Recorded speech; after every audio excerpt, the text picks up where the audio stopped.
we love dudes that love to hoop, right? And like we said, sometimes you got to get guys who are coming to Emory who really want to be the CEO of Coke, but by God, they want to hoop, right? Hi, I'm Corey Baldwin.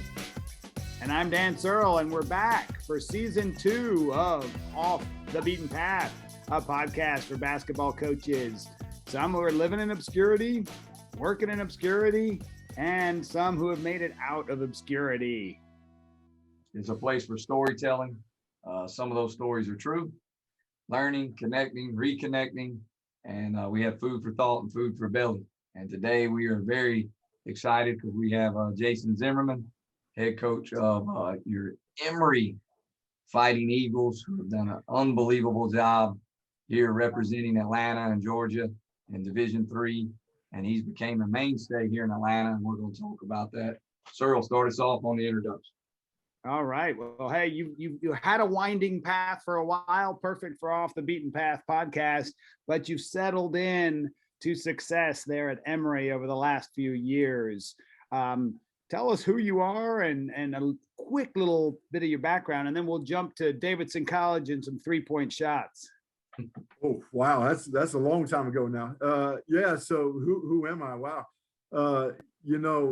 You said I've been here 14 years now at Emory. And so I would say, I bleed a little bit of blue and gold now, right? Like I was at Davidson for 11, 4 as a player and 7 as a coach. And I was at Evansville for 4 in between there. And I grew up in Indiana, basketball haven, right? Like you either play basketball or watch corn grow. So it's better to play basketball, right? But that's kind of who I am. Grew up in Indiana, went to Davidson, North Carolina to school.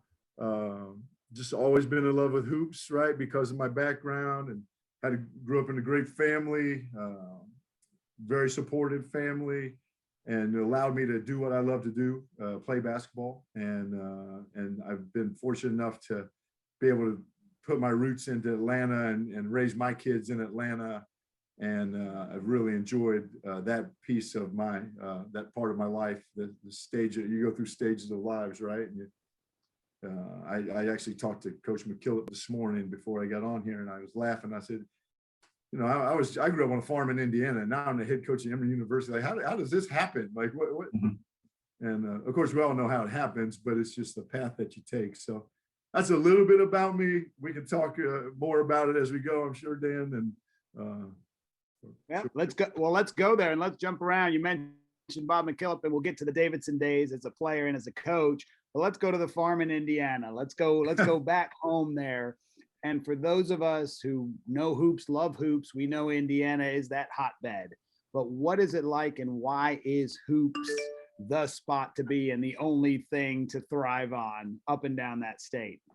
Yeah, the tradition, right? So, the one class state championship up until my senior year, really. And then they changed that after that, soon after that. So that was a huge, the movie Hoosiers kind of made it popular too. I mean, but it's true. In my hometown, we'd have 3,200 people every night my senior year. And I laugh. People ask, do you feel pressure coaching or playing at Davidson? And I said, man, I felt more pressure as like a 16-year-old in Warsaw, Indiana, when, if you didn't shoot it well, like somebody may come up to the street on you and to say, hey, if you don't shoot it better, we're not going to win a game. And you're 16 years old and you look back, but it happens, right? And, but I was blessed to grow up in the town. You don't know why this happens, but I grew up in a town that had one of the best coaches, I think, in the country. Mm-hmm. Al Rhodes, he was a high school coach. You talk about coaching in obscurity, like this guy's a basketball genius, right? And I was able to play for him, grow up through his camps and kind of learn how to run a feeder system. And, I knew I wanted to coach because of Al Rhodes, right? And so being able to be born and grow up in Warsaw, Indiana, and play for Al Rhodes and watch guys, my heroes were Jeff Gross, right? Jeff Gross played at Northwestern a long time ago. And now he's a teacher in Warsaw, Indiana, right? And one of the greatest guys, that I know, right? that was my hero growing up, you know, and, you know, Rick Fox played at Warsaw. So that basketball tradition. Corey, he got Northwestern and Rick Fox into the same you go. line there. So you're connecting dots already. I'm the Northwestern grad, and Corey's a huge Rick Fox fan. Yeah. So you know, to have that as a basketball background, then Al Rhodes kind of took me to 5-star basketball camp, and that's where, you know, I met Howard Garfinkel and all these guys, and then you know, went through there. That's how Davidson recruited me. I went to 5-star, played well there a couple times, and then Davidson started recruiting me a lot of schools that way. And then that was kind of like my basketball. When I went into college, I worked basketball camp at Grace College, a Christian school in Winona Lake, Indiana, NAI school, I believe. So it's you know, small school. That's Coach Kessler, been there. He just retired a couple years ago. Again, great basketball coach. That's kind of my background, right? And then I was able to go to Davidson and play for Bob McKillop, like, because of 5-star. And like, you don't know why this happens, but if you want to be a basketball coach and you want to teach basketball, I don't think there's a better path and to go through there. And then, you know, 5-star led. So when I went to college, I worked 5-star, I worked Grace College camps, I worked Coach McKillop's camps. You know, you were coaching like, you know, 12 teams a year, 12 weeks, you'd have 12 different teams, right? So you learn how do I motivate this kid that you just here to have the ice cream, right? Like you don't care coaching, playing basketball. And if you don't like your team, on Monday or on Sunday, when you get your team, on Friday, you have a new team. So it didn't matter, right? You had 12 of those experiences every summer. And I did that through working, playing at Davidson, and then working. I coached school in Greensboro, North Carolina, Greensboro Day School of Freddie Johnson, right? Well, how lucky was that? I got the job teaching economics and government. And then Freddie's like, hey, you played at Davidson. Why don't you come help me coach? Okay, he's the best. He's the winningest coach in North Carolina history, right? Like, so as have that background of all those teachers and all those going through name dropping.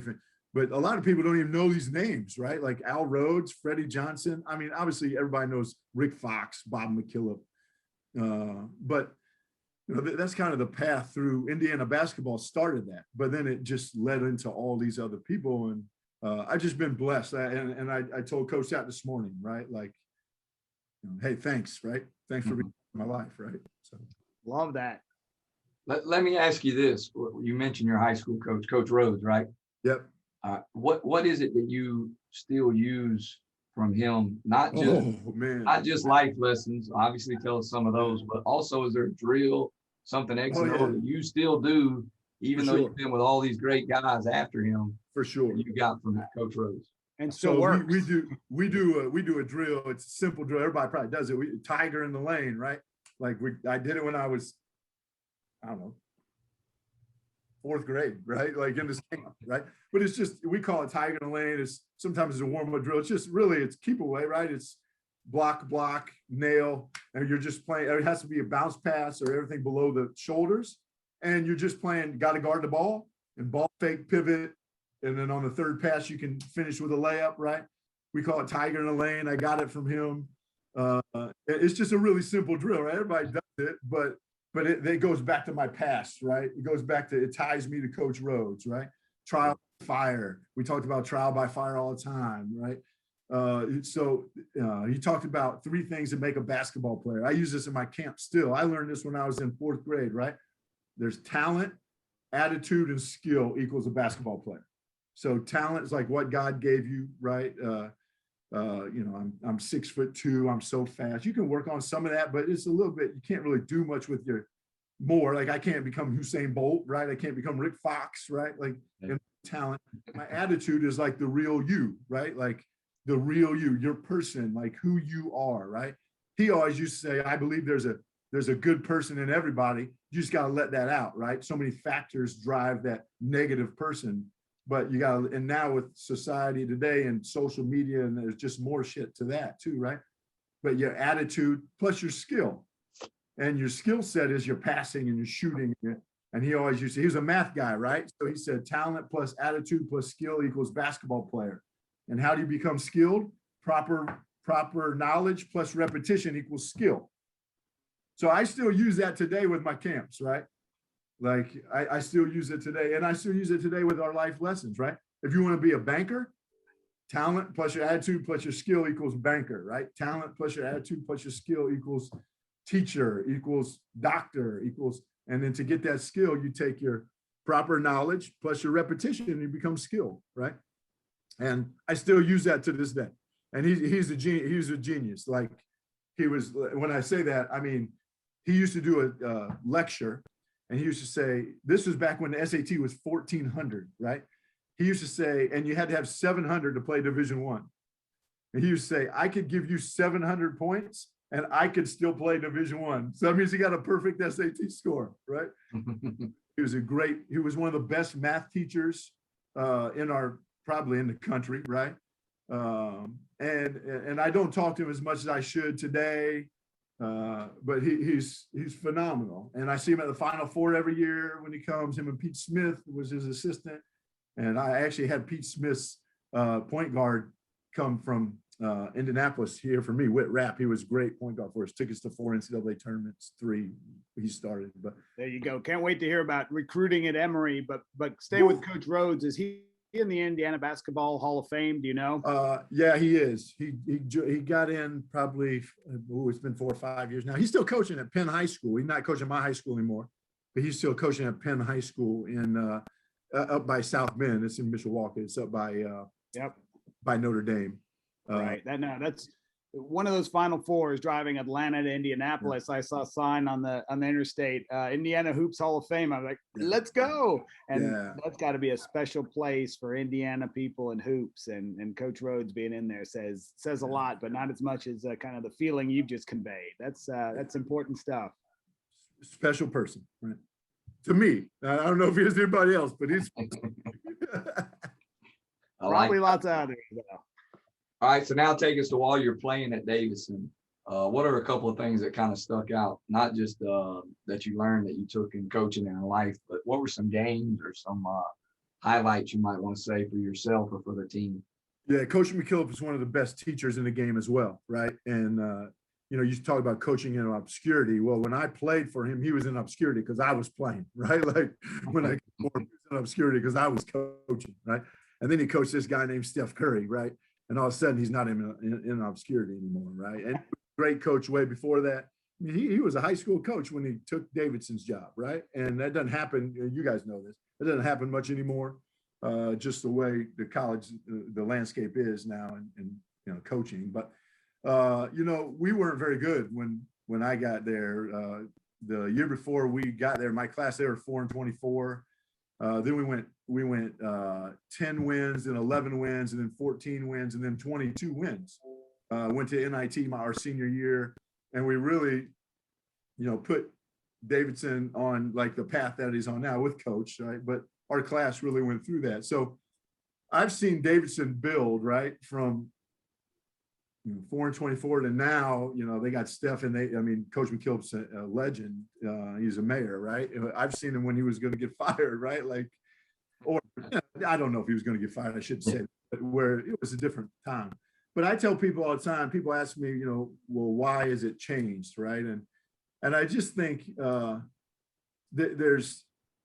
we got 13 guys in a locker room that were like, hey, I'm gonna do what that dude says. I believe in him. I'm gonna do what that dude says, right? And he was crazy competitive back then. He was a little bit crazier with officials, with our players, with everybody. Now he's a senator, right? He looks like he's really put together all the time. And back then when we were fighting for our lives, it was a little bit crazier. But he got 13 guys in the locker room to believe in him. And I say that all the time. If you walk in your locker room and you say something, or if somebody walks in your locker room, let's flip it, right? If somebody walks in your locker room and says, Coach doesn't know what the hell he's talking about, he's crazy, and you get 10 guys being like, yeah, you're right, and you get 3 guys not saying anything, and you get 1 guy going, hey, get out of our locker room, like you're going to have a problem. It doesn't matter if you have the best offense in the world or the best defense in the world.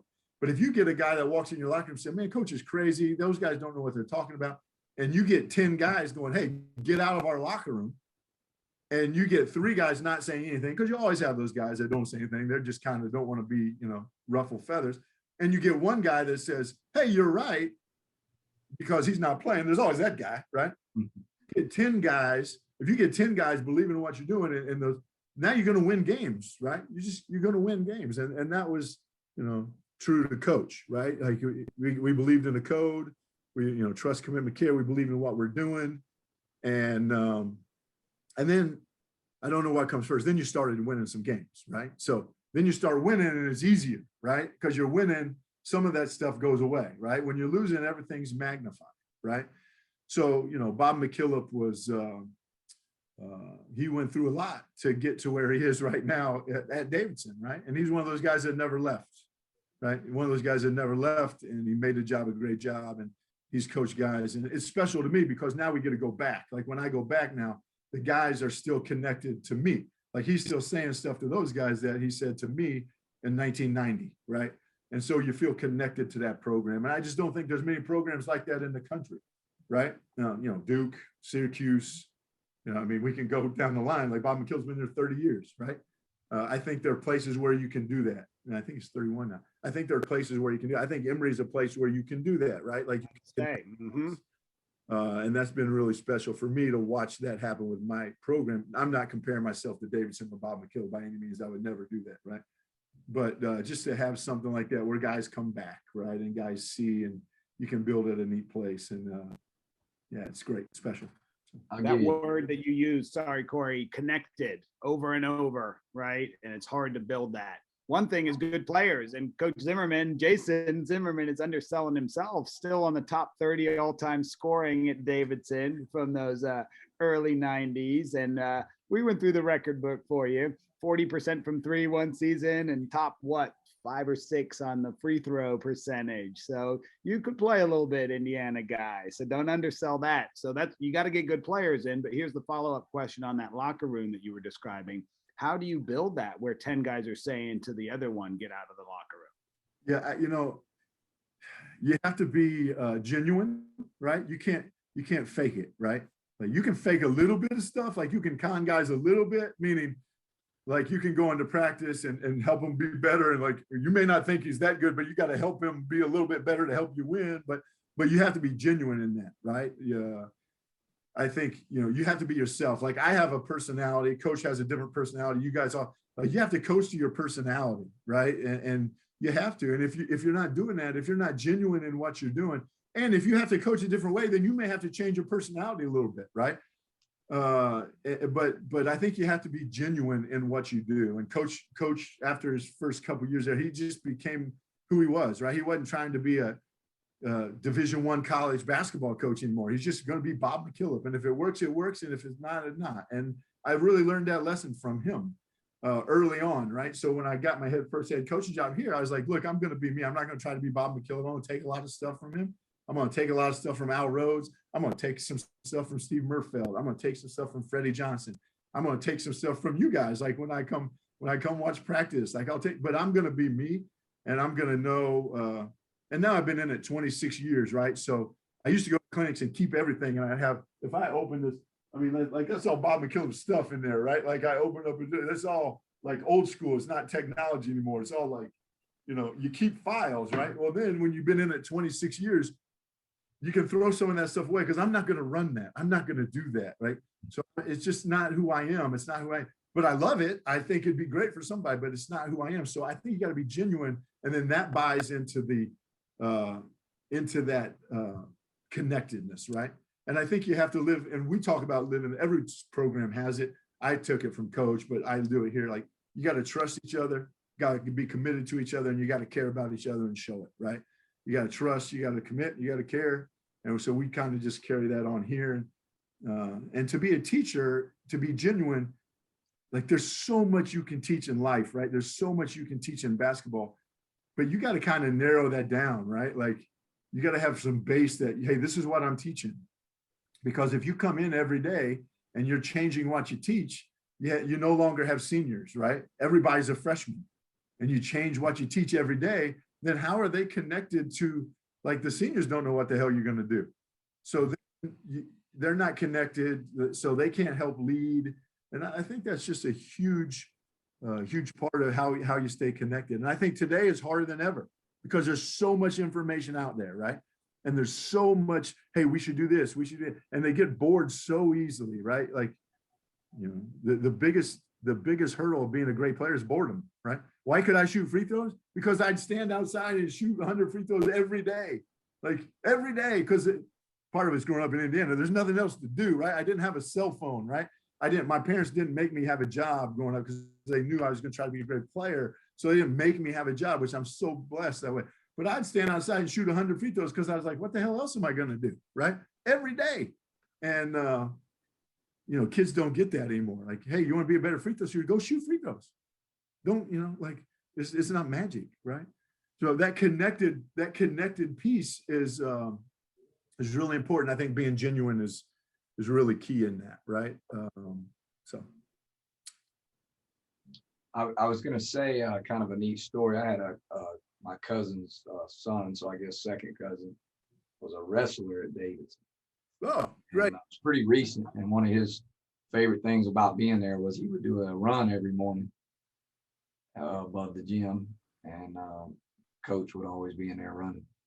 Yeah, he said coach doesn't talk to whoever worked out, and he always thought that was neat because he knew it was Curry's coach, as everybody calls him now. Yeah, it's he taught us a lot, right? But when he used to run all the time, like when I played, he'd run every day.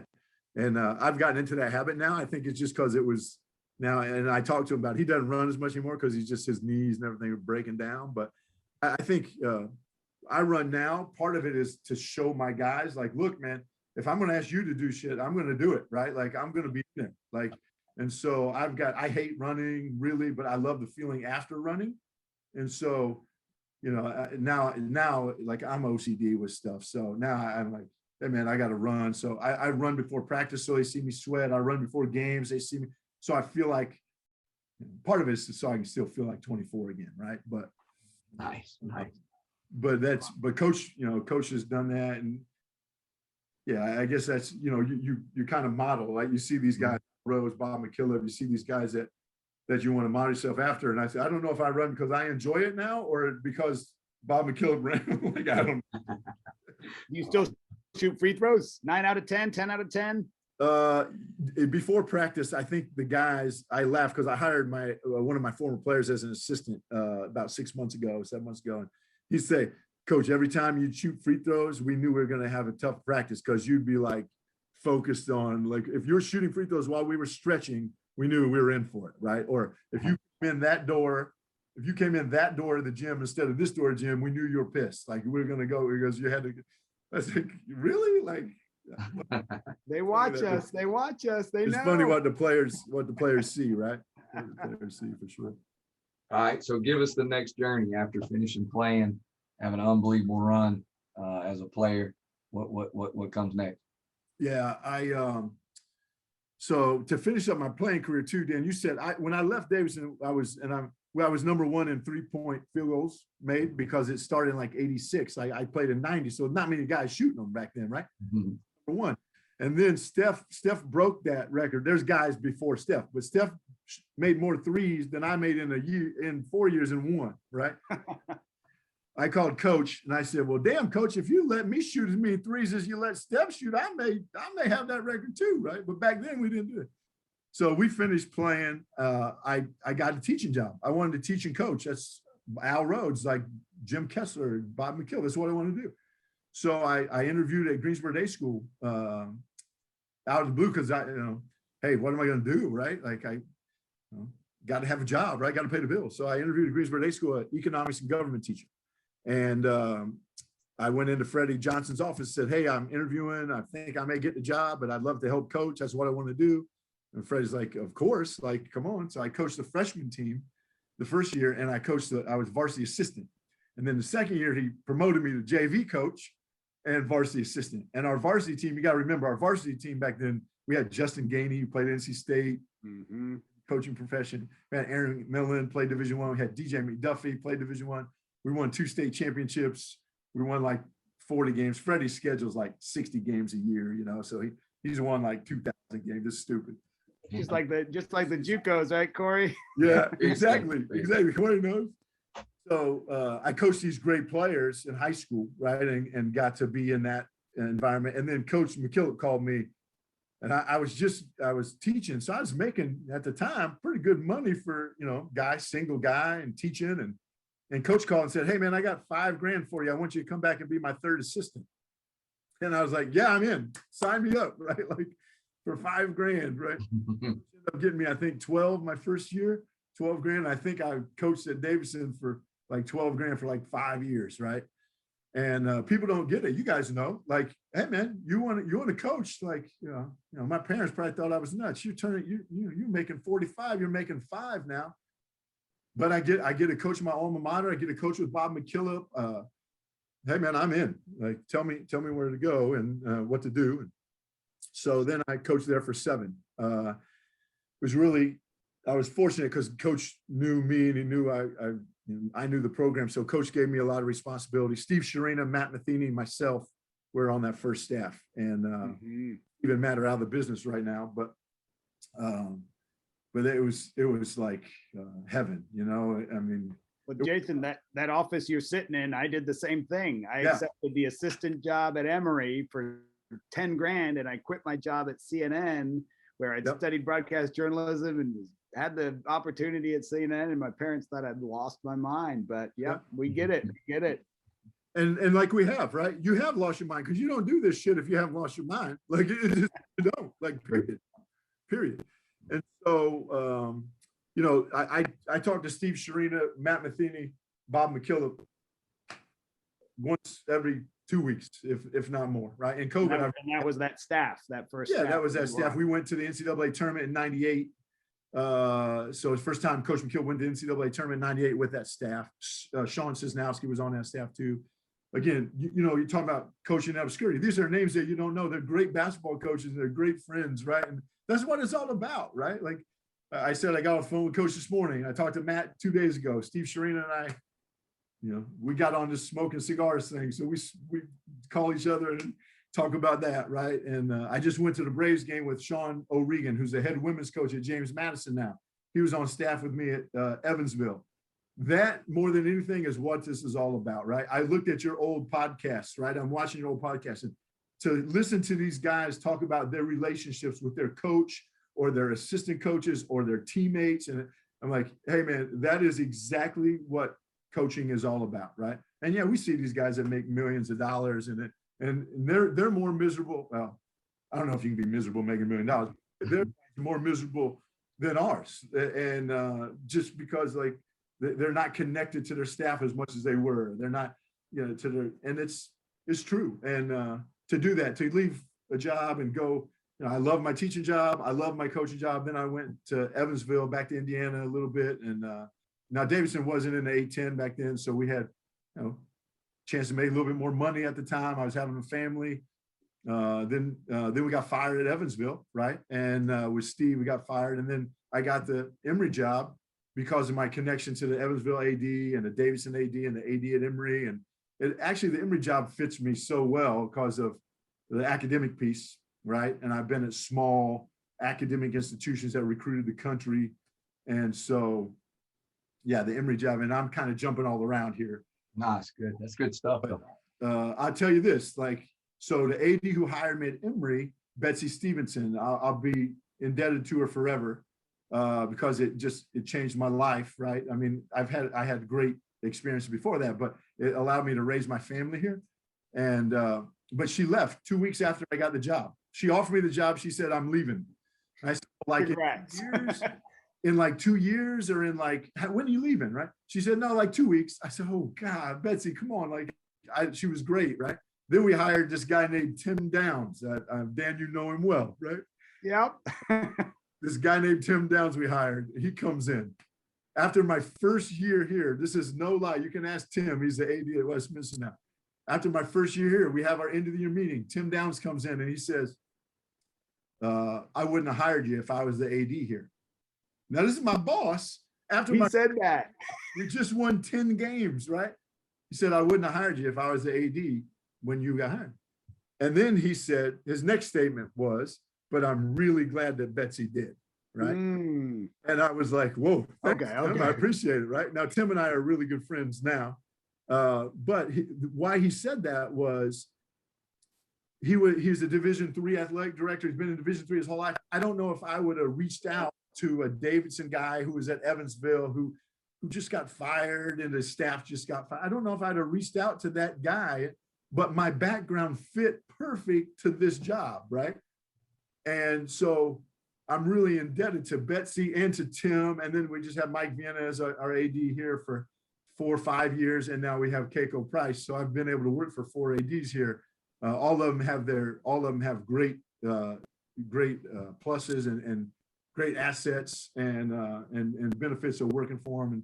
But that's an interesting story, right? Because I may not have been the head coach if Tim Downs is the AD. Now, we had a great 6-year run together, right? After my second year, he came in, we won 7 games. He came in my office and I'm thinking, man, I'm an awful coach. I can't do this. And you'd have thought I was Naismith because he was like, you're doing a great job. Just hang in there. Just hang in there. You're doing it right. You know, we're going to be okay. It's repeatable. Tim said this.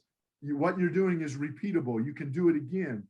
And I said, well, damn, I don't know if I want to win 7 games again, right? But then we started winning. Right? We won 15 games. We won 20 games. And since our 20-win season, we've been 20 or 19 wins or more for 10 years, right?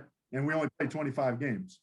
So, Jason, since you're talking about that, take us through that. And this is one of I think the biggest messages you can share with people that are listening and watching is that program building from 10 to 7 to 20 plus for many years and NCAA tournament runs. So you talk about connectedness, you talk about the buzzword culture for everybody now. Yeah, it's hard, Dan, really. When I talk about our program, I don't want to talk about like I know what the hell's going on, right? Because I'm not any smarter than anybody else, right? Like my guys in my program are way smarter than me, right? And I say that to them all the time. My players are way smarter than me. I say it to them all the time. So I don't want to come across as I know what's going on and here's this, you know, because I don't, right? But I do know that we've come to work every day, right? I work at a great institution. We can attract great individuals, right? Guys who are really driven, right? Guys who are really driven to be successful. And then I work every day to try to, they inspire me. My players inspire me because when I sit in front of them, if I don't know what the hell I'm talking about, they challenge you, right? The guys I coach are smart and they challenge you every day, right? And I'm not just talking about book smart. Like sometimes people are like, oh, you coach these smart guys at Emory and da, da, da. Hey man, when we step on the court, that team over there they don't care. They don't care if our SAT score is 1,400 and our ACT is 30. They're just trying to kick your ass. That's all they're trying to do. They don't care. And so, but they challenge you every day, like my guys. So when I go in a film session on the court, they challenge you mentally every day to be good. And I think that's kept me fresh, right? So if I go on to the court, these guys are trying to cure cancer. Man, these guys are trying to these guys are going to be, I have 3 of my guys, 2 of my guys are doctors, 3 of my guys are like have their own hedge funds. And I'm just trying to teach them how to guard a ball screen, to rebound, right? And so they keep me sharp that way, right? And I think me being sharp, me being here every day, our guys, hey, look, our guys don't have to do it. They're not here on scholarship. They don't have to be here. Like, hey, a lot of my guys are blessed. They don't have to play basketball to make money, to get out of their, it's just a different aspect of it. But they come here every day and they're ready to compete and they're ready to kick your butt, right? Like they're ready for that, right? And that I've enjoyed that piece of it, right? It's different, right? It's challenging, but in building that program, every day they have pride in it. And now they don't want to be the ones that screw it up, right? Like now there's even more pressure. We've been to 8 NCAA tournaments in a row, right? And at Division III, there's only one other team that's been to more than 8 in a row, active. There's only one other team like that, right? In Division III. And Wow. know that. They don't know that because I tell them. They know that because the other dudes tell them, right? Like, hey, let's go. Let's keep this going, right? Let's keep it. And it's been really fun for me to watch that happen with our guys, right? And when I used to, if you saw a guy on Emory's campus and you ask him, hey, what do you do? Oh, I go to the business school. I'm in pre-med. Oh, by the way, I play basketball at Emory.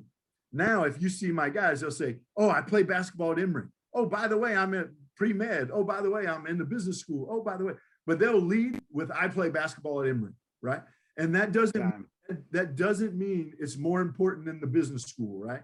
That doesn't mean it's more important than their education. It doesn't mean that. What it means is they take great pride in doing, right? And that's how we try to develop that pride, right? Whether it's wearing our Emory gear, whether it's like, you know, I'm having lunch here with two alums that from 1990, right? They played at Marist, actually, one of the guys, David Gaines, another guy, Chip Williams.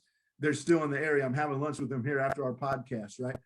And I told him I just want to have lunch and talk about Emory basketball stories from 1990, right? That's what I want to do, right? And so my guys then can learn about that, right? And so my guys, like, so if you're not telling your own story of your program, who is? Like, it damn sure ain't ESPN, because ESPN is telling a story about Duke and Mike Krzyzewski, right? Well, guess what? My guys have as much pride as Mike Krzyzewski's players in Emory and in our program, right? But we tell our own story. We don't have a person like Alabama football. ESPN's telling that story, right? Like, my guys tell their story to each other, and it's all about narrative. And you tell it on Off the Beaten Path podcast. That's where you get to tell your story. Hey, and you guys don't know how thankful I am to do this. Like, I love it, right? I love to talk about Emory basketball. I love to talk with you guys about hoops, right? I love it. It's great. It's what we do, right? And to be able, and COVID sucks. Like, this stuff is miserable, right? And you guys have had a podcast but I love seeing people in person. And now we're starting to do that again, right? We're going back out recruiting. We're seeing people, and you're like, oh my gosh, this was, yeah. But that narrative we're talking about, you know, how you develop a culture. If you're not creating your narrative, and if you're not telling your narrative, somebody else is telling that narrative to your players. To your players. Somebody else is telling that narrative to your players anyway, whether it's their parents, whether it's their friends, whether it's their girlfriend, or whether it's then you better have like people in your program, veterans, telling that story, right? And that's hard. And it's hard to keep it that way too. Well, one of the things with your narrative, I think we'll tell a little bit here. You know, in your 13 seasons, you're the all-time winningest coach at Emory. In the last, since 2009 season, you're 219-75. That's only a 74.5 winning percentage. And then the other one is in conference record, 114-68. And that's what most people look at, because obviously those are the wars, the battles, if you will.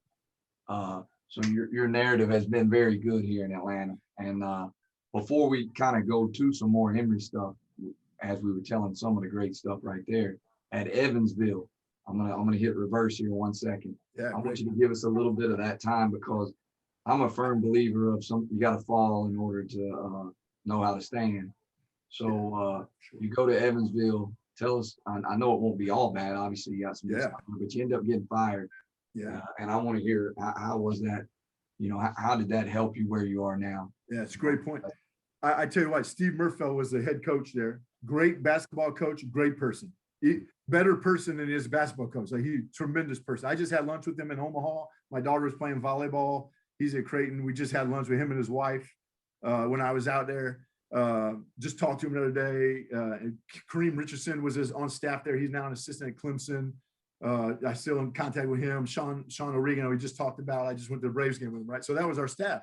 Great staff. We were in the Missouri Valley when the Missouri Valley was a beast, right? Like, so we had, back then it was Creighton with Dana Altman, and it was Wichita State with Mark Turgeon. Bradley with Jim Les was going to the Sweet 16. You had Southwest Missouri State with Barry Hinson were monsters. You had Southern Illinois with it was right after Bruce, right? So you had Chris Lowry was the coach then. It was like right after like Painter and so you're like, I mean, it's crazy, right? And so we took Evansville and we got better every year, but we could never get it. I mean, hell, there's 6 teams going to the tournament, right? Like we could never get over the hump. And the last year, our team was really, really good. Like we had pros on our team and we still finished like, I don't know, 7, 8 in the league. And they made a decision to go the other way, right? And that was hard, right? I still think if they would have given us some more time, like we would have been, Evansville's a hard job. Like Evansville's a tough place. I really respect what they do there. It's in the Aces. My wife was actually from Evansville, was born in Evansville. My kids were born in Evansville now too. So it was a neat time for me personally, but you learn so much from that, right? You also learn that, hey, sometimes you can't just walk into a place, roll up your sleeves and make it work. Like there's a lot of things that you have to evaluate before you go in, find your niche, figure it out, right? And you find that out pretty quick. You know, I was with Bob McKillop, right? Like, and Davidson, and we were, by that time when I left to go to Evansville, it was like clockwork at Davidson. We didn't have to talk about how you had to walk on the court. All our guys practice hard. That was given. Like and when you take over a program and when you're trying to, build that, you're teaching like, hey, how do you put your shoes on? How do you put your socks on? How do you walk on a basketball court? And sometimes when you like, for me right now, I don't have to do that anymore, right? You still have to remind guys, but your guys take care of that. But man, those first couple of years when you're trying like, hey, how do we ride the bus? How do we watch film? How do we eat dinner? How do we do pregame? Man, there's so much there that it's overwhelming. After my first year here, we fly back from Cleveland and Case Western. I get done. I meet my wife. We had 2 little ones at the time, but I meet my wife for dinner at Taco Mac in Virginia Highlands. I'll never forget it. I meet my wife for dinner. I'm sitting across the table from her and I'm in like a fog. I'm so tired. I had to make so many decisions in my first year coaching. I don't even remember what I was saying. It was like, I was just done physically, emotionally, just drained, done. And yeah, you just remember those times, right? You've been fired and hey, sometimes it's not you, right? But you're always a part of it. You learn the lesson and move on. They say you're only a coach when you get fired, right? So you don't coach until you get fired, right? Check that. You just mentioned coming back from Cleveland and building that culture and having the team that knows what to do and how to do it. You don't have to teach it. Let's ask 2 questions on that. Recruiting. How important is recruiting in that, and recruiting without scholarships? How many of those great players, this guy's going to turn my program around, didn't come, right? No financial aid or whatever it might be. And then take a second to talk about the UAA and it's such an incredible conference with the travel, with the competition, with the academics. Yeah, well, first of all, everybody says this, right? Like, well, recruiting is it, right? I mean, if you don't have good players, you're not going to be a good coach. Now, you can be a good coach does make a difference. Don't get me wrong. He makes a difference, right? Whether it's culture difference or points difference in a game, he makes a difference. But players, like if you don't have good players, you're not going to be as good as what you think you are, right? Like it's just not going to happen, right? And that's at every level, right? At every level. If you don't have good players, if you can get the best players in your league, then you're going to be a good coach, right? Like if you get the best players in your league, you're going to be a good coach, right? If you can't, then you got to find ways where, hey, this is my niche, and okay, I may not be able to get the best players talent wise, but then we're going to have to do something a little different, and then that's where a coach, really come. You have to put your system together, right? So recruiting is vital. Now you said, we don't have scholarships. You're right, we don't. It's need based. But Emory draws, right? So Emory draws from all over the world, right? And so obviously that financial aid piece is something that we have to go through, right? There's a lot of filters in what we do, right? Some schools, we call it the 3-ring circus of what we do, right? In recruiting. It's an academic piece. You got to get into Emory, right? You got to get into our school, whatever school that is. You got to get in. You got to be in academically. Second piece is that the financial piece. Well, Division I, you give scholarships, so that's not there. That's not a ring of their circus, right? But there's a financial piece. If it's Division II, Division III, how is this going to work financially? That's a ring of our circus. And then the basketball piece is the 3rd ring of our circus, right? And that's our piece. That's what we do as coaches. Are you good enough to play for us, right? Are you good enough to play for us? And when you get better and better and better, that narrows down, right? So at Emory, you're really funneled, right? So academically, you get funneled, financial aid piece, you get funneled, basketball piece, you get funneled. So now our funnel just gets shorter and shorter and shorter, right? So you got to be able to spread that net to find those people. And we've had great assistant coaches to be able to do that. My background helps with that too. So that's kind of our recruiting spill at Emory. If you want to come to Emory, there you go. You got to get through those circuses, right? Let's go. Jump through the hoops. And so you got to have that piece. The Emory is an unbelievable institution, right? Unbelievable institution. But look, I couldn't go to school here. With my SAT, I got into Davidson. Coach still gives me a hard time about that. But he's like, hey, I couldn't get you into school now. So it's not for everybody, but it's also like, look, it may not be for you, but that doesn't mean it's a bad, everybody has their path, right? Everybody has their path. Some guys, this is their path. Other guys, the path is going to Oglethorpe and having a great career. Path is going to Georgia Tech. Path is going to Georgia State. Path is going to, South Georgia, right? Like, hey, that's your path, right? And that's what's great about it, in my opinion, right? In my opinion. So that recruiting piece is big. I think you got to find your niche and you got to figure out, what type of guys you want. And then can you get them at your institution, right? Right? Can you get them at your institution? Can you get those players that you want, right?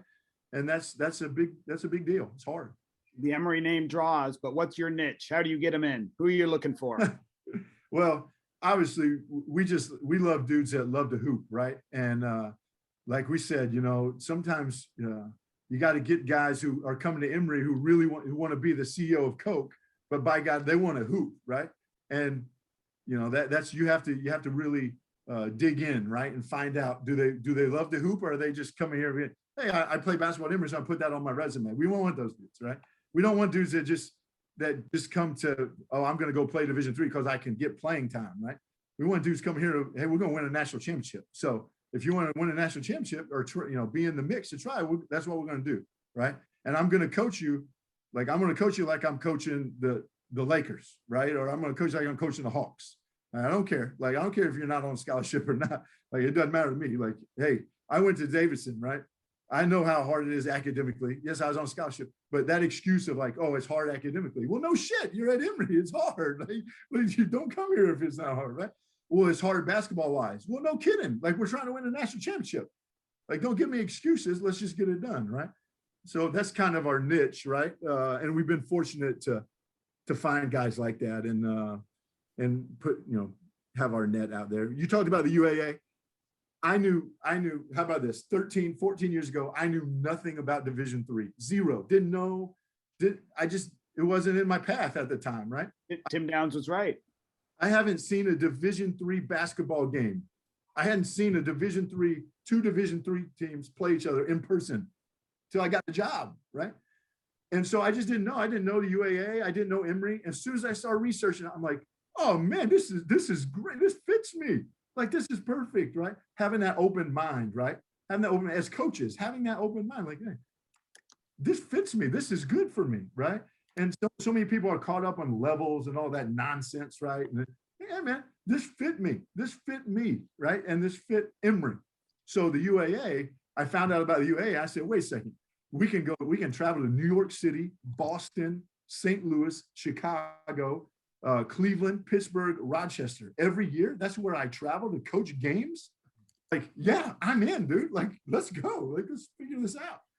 And so we get to do that every year. We get to compete against research institutions. And for me, it's great. Like, I tell you this story. I told you I grew up on a farm in Indiana, right? I played for Bob McKillop, this New York guy at Davidson. And I get on the bus every year in New York City when I go play NYU. I get on the bus and I think to myself, I'm on a charter bus in New York City with my team behind me going to coach a game. Like, this is it's just surreal to me sometimes, right? And I think if you have that attitude, you never take that for granted, right? You just don't take it for granted.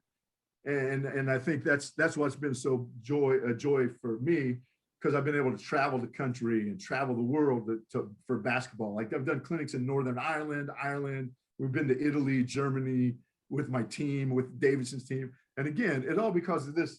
Like, I'll tell you, it's all because, like, It's all because of this stinking thing, right? Like this thing costs like $40, right? And I'm in Italy drinking wine. Like, what is this? This is crazy, right? This is nuts. And the UAA was a big draw for me here, right? Like I've had other opportunities, and the UAA and Emory is it's just such a big draw here. And like you said, coaching in obscurity, that's all bullshit. Like, it's great. Let's coach, right? If you want to coach, coach. I'm not saying this. You're right. I'm not saying it's BS. Like, but you're exactly right, right? Let's coach, right? I want dudes who want to coach basketball, right? That's what I want, right? I want guys who want to coach basketball, teach basketball, right? And if we can do it at the highest level, of course. If Georgia Tech offered the three of us the job right now, we'd all take it. Like, let's go, we do it, right? Sure, for sure. But like until then, if it happens, great. If not, hey, I have a great family. I'm coaching at a great spot. I get to talk to you guys. Let's do it, right? All right. So let's close this thing. Before we close it, we always do the lightning round, right? And we'll be super fast. We know we got a shot clock working against us here. And I'm good too, Corey. Just so you know, those alums that I'm getting ready to have lunch with, they can wait a couple minutes for me. Oh, okay. All right. Good.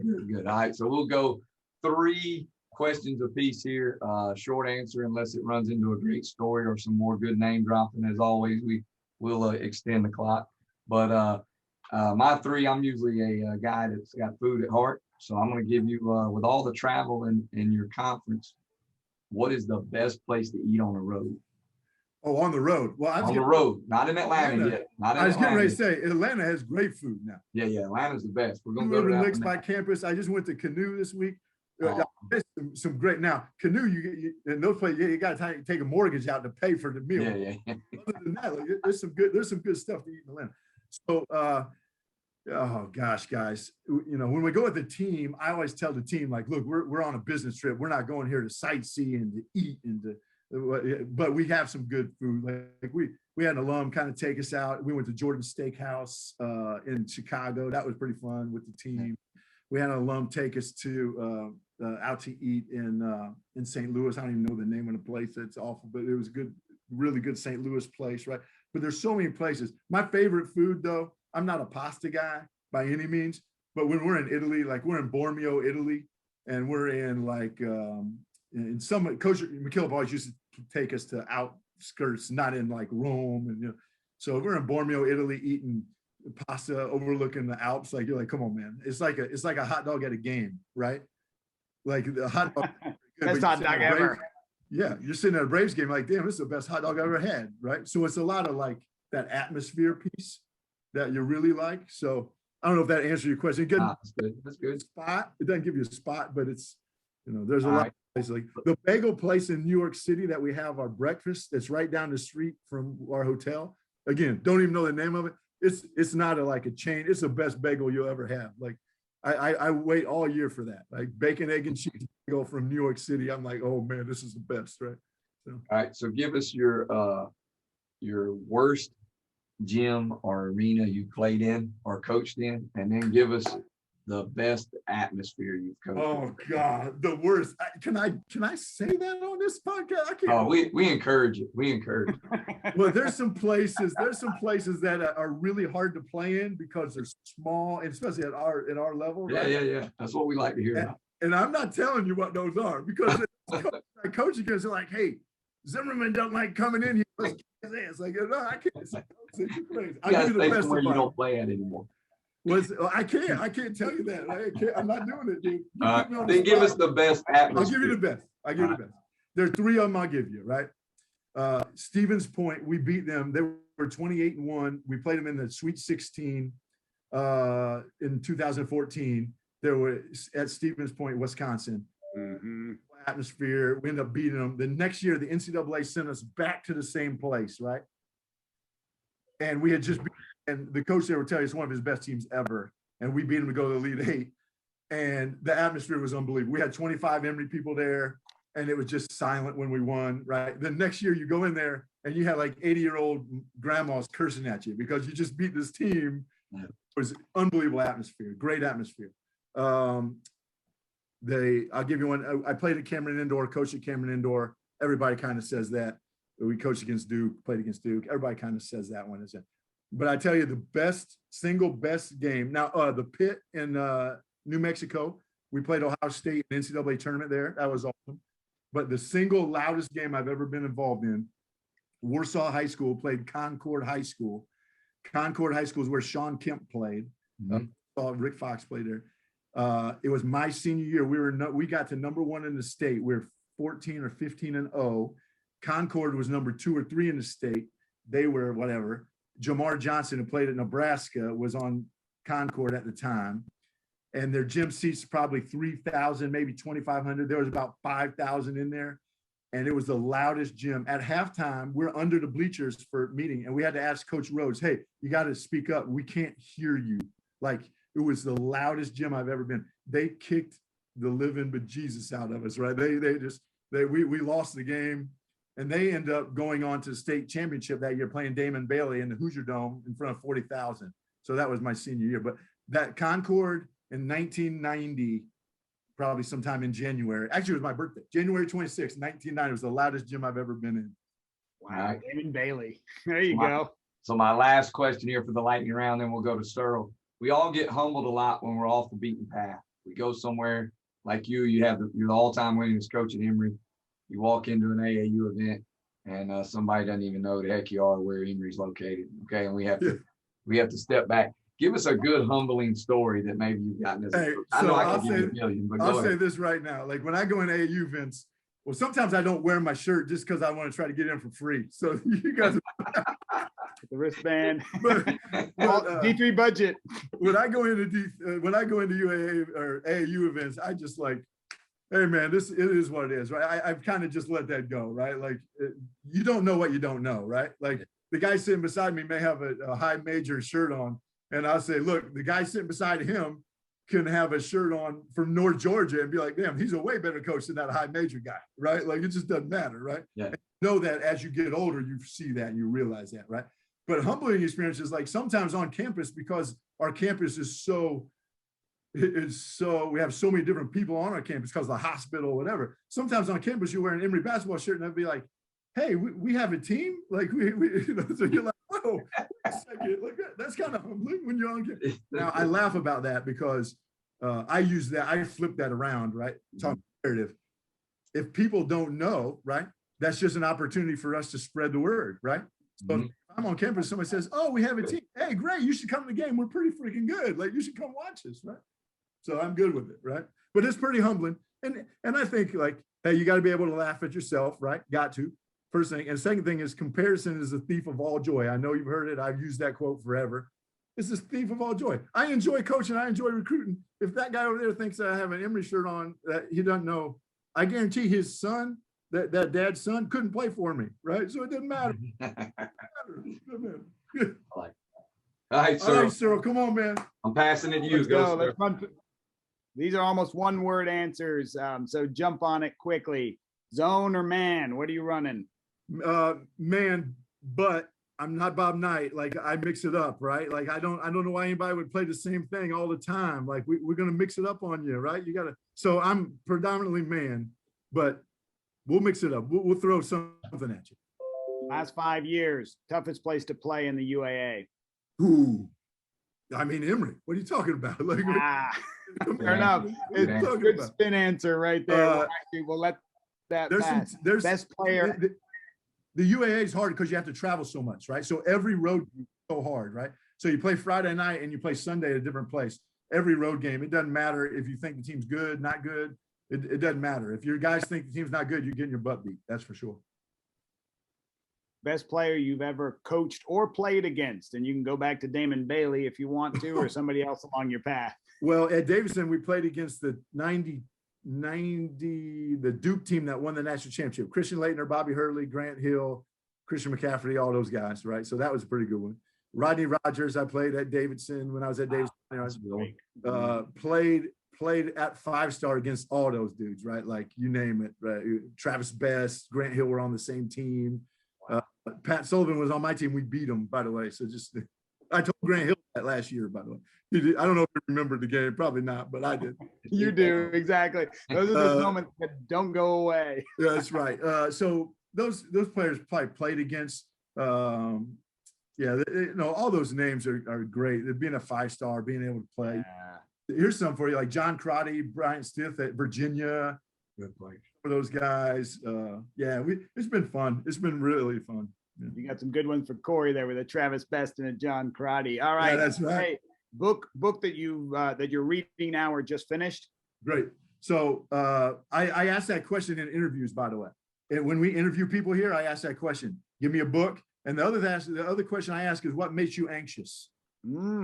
Anxious. Like, I don't care. And they'll say, well, what do you mean in my job or like in life? I don't care. Just what makes you anxious, right? What makes you, it's good. It's good to see that. Anyway, book, Legacy, Lessons of the All Blacks. It's one of my favorites. I've read it. I probably read it 4 or 5 times now. It's a simple read. Sweep the sheds. Yeah, it's a simple read. It's a great read. Right now I'm obstacles the way and ego's the enemy. I'm trying to get through those quick. But yeah, I went in a Belichick deep dive a couple of years ago, tried to read all the Belichick stuff. And, there's a lot of great books out there, right? Corey, he's like you. Give me one answer and Corey gives you 7. Hey, when I said we were going to be done at 12, whatever, there's no chance. My AD schedules a meeting right after me so he can kick. Well, so Keiko is now. She hadn't started doing this yet, but my former AD used to schedule a meeting right after me so he'd kick me out. Like, yo, we got to be done. You got to go. Right? Well, we're going to do that right now because we could keep talking for another hour. It is time to hit end and leave meeting here. But Coach Zimmerman, last thing from me and Corey, shout outs. You got any shout outs, family, coaches that you'd like to share with our listeners? Yeah, I mentioned a lot of coaches, right? Obviously, all my assistants that were here helped us, but my family's like troopers, right? Like Tracy, my wife, Trevor, Taylor, they're troopers, right? They just they're part of my family here. My guys here, they allow me to do what I do, and you guys know that as family, as your families. And I probably don't thank them enough when I talk on podcasts or when I speak. I probably don't thank them enough. And it's just special. And I really appreciate you guys having me on. You guys think, hey, this is awesome. Like, come on, this is an hour and 10 minutes of talking hoops, right? Like, and I get to talk about like my background. Like, come on, like it's craziness, right? But I really appreciate you having me. I really appreciate you having me on, and look forward to seeing you guys in person soon when we can, for sure. Can't wait. Hey, follow along with Off the Beaten Path, Instagram, Off Beaten Path Podcast, and on Twitter, Off Beaten Path with a little underscore there as we wrap up here with Jason Zimmerman. Emory, soon to become legend, maybe another 15 years or so. We'll see, but keep that good work going. Corey? And we're a show for those who want to coach, those who used to coach, those who are coaches, those who follow coaches, those who hire and fire coaches. And we really appreciate Coach Zimmerman. Great job. And, he definitely has educated many on D3. And I know I never really followed it until Searle. And then I was able to follow a winning D3 program now with Emory right here in home state. So keep it going, man. Appreciate you being on. Appreciate it, guys. Hey, I do it again anytime. Awesome. See ya. Thanks.